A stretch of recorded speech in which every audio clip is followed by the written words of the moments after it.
and instead outrageously opt for theft instead in the training of their AI. Now, as you may know, the biggest record labels in the... Okay, so I'll stop it there. There's a lot of emotions flying around in this clip from Miss Krystle. She makes herself very clear. How you doing, everyone? You good? Welcome to the show, SUNO Music Show. I saw this come up on my feed last night, and so I remember thinking, blimey, that's an interesting situation there, because I don't think this person is too fond overall of AI music and how it's been gone about. It would appear that way. This confirms it. I'm suing SUNO, says Krystle from Top Music Attorney. I'm a subscriber. Krystle was the person who gave us the answer about writing our own lyrics, if you remember, a couple of months back. So I do keep an eye on this channel. It's worth keeping an eye on the channel for, I suppose, information related to AI, music and law. This is crazy because I'm going to play you a little bit of the clip now, and I've also put the link to the clip down in the comments there, so you can go ahead and watch the full clip as many times as you like. I'm suing SUNO and UDIO on behalf of all independent artists, songwriters, and music producers. SUNO and UDIO committed copyright infringement, and now they owe you money. But independent artists whose rights were trampled the most have been left without a seat at the table. That changes today. I'm suing SUNO and UDIO, and I have filed class action lawsuits against these companies on behalf of all independent artists, songwriters, and music producers who had their music stolen, taken without authorization or compensation. These companies have already admitted, to taking, in some instances, tens of millions of publicly available songs. And I allege the far majority of those songs belong to you, independent music creators. They did it, they've admitted it, and this was an attack on our music community's most valuable and vulnerable creators. Now, I want to be clear, I'm not anti-AI. I am anti-big corporations that raise hundreds of millions of dollars that can't be bothered to pay you for your music and instead outrageously opt for theft instead in the training of their AI. Now, as you may know, the biggest record labels in the... Okay, so I'll stop it there.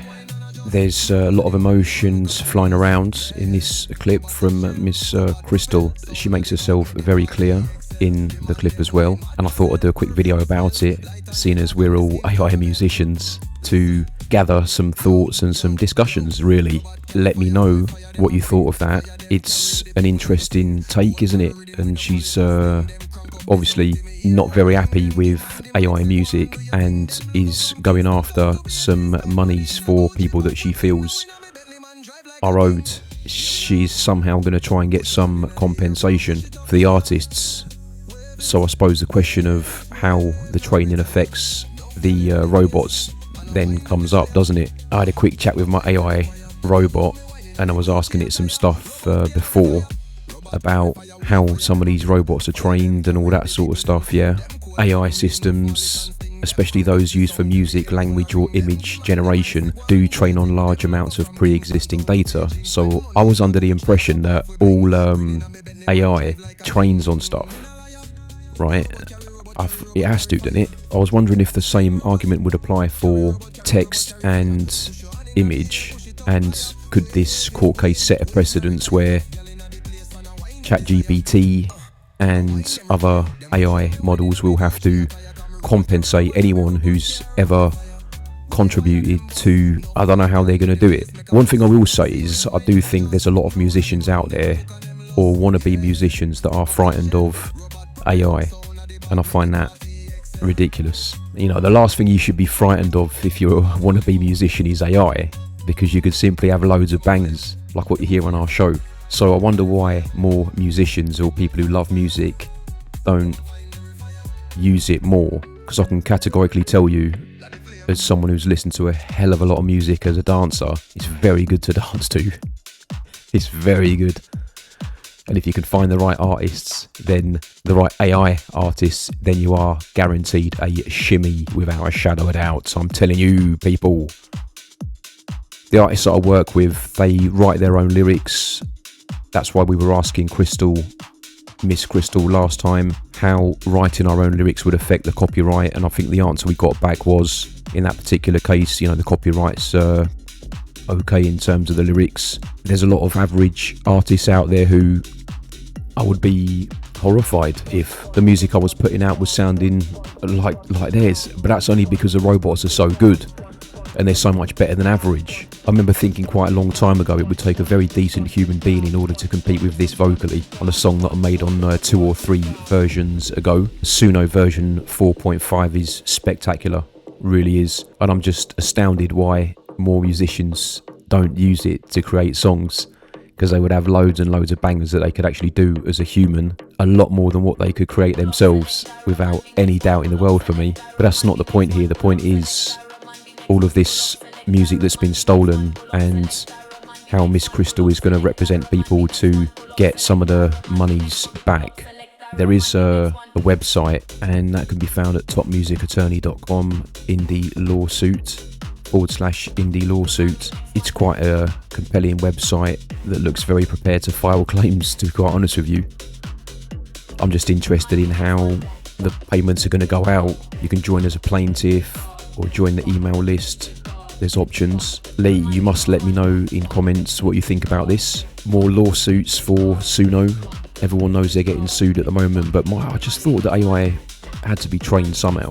I don't know what money's, how are they going to divide any money, like what? If there's going to be some sort of compensation for anyone, like how do you think they would do it? Has anyone got any ideas how they would do it? Who's going to get compensated? As I've said before, a lot of it's got to be down to the thumbs up and thumbs down.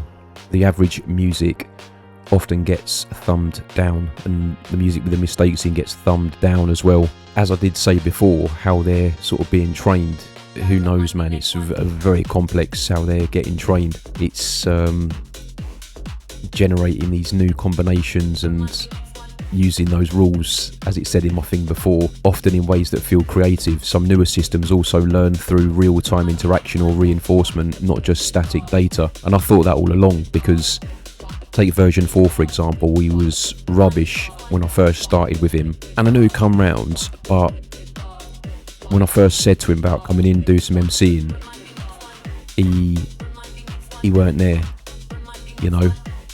It's like he left his tools at home or something like that. He didn't quite turn up.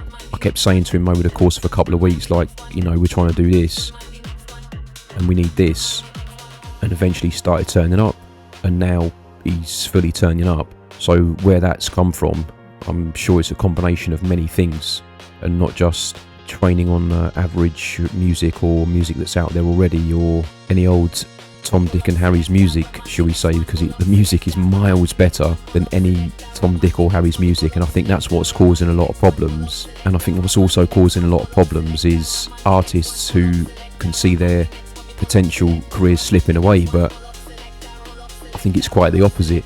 The people who really want to use SUNO, in my opinion, are musicians, because they could churn out a lot more bangers in any style of music with the help of AI instead of faffing around. And I think that's all Mikey Schulman's been trying to say, and Timbaland's been trying to say as well. But until you try it, it's difficult to appreciate that or understand that. And all the time you're not prepared to embrace new technologies, then you're potentially going to get left behind as things move on very quickly. The artists I work with, I do 4 shows a week: Tuesday, Wednesday, Thursday, Friday, 9 o'clock. I'm also an artist on the show as well. We all write our own tracks. We all have high level prompting techniques within our music and our style sheets, and we all absolutely love music, and we all absolutely love creating music as well. Personally, I love having parties where I play that music. It's a lot of fun. We do enjoy ourselves. The music is absolutely quality. We're prepared to work with any humans who want to collaborate. We're prepared to help any bands or any individuals who need their lyrics or songs professionally prompted into something decent to get some really good ideas generated quickly that they could use as a human being. And we will also continue to make music via suno.com and have many, many more parties, I can assure you of that. You must let us know what you think of Miss Krystle's recent social media regarding what I've just spoken about there. Again, the link is in the comments. Thank you very much for watching, and I will see you at the next party.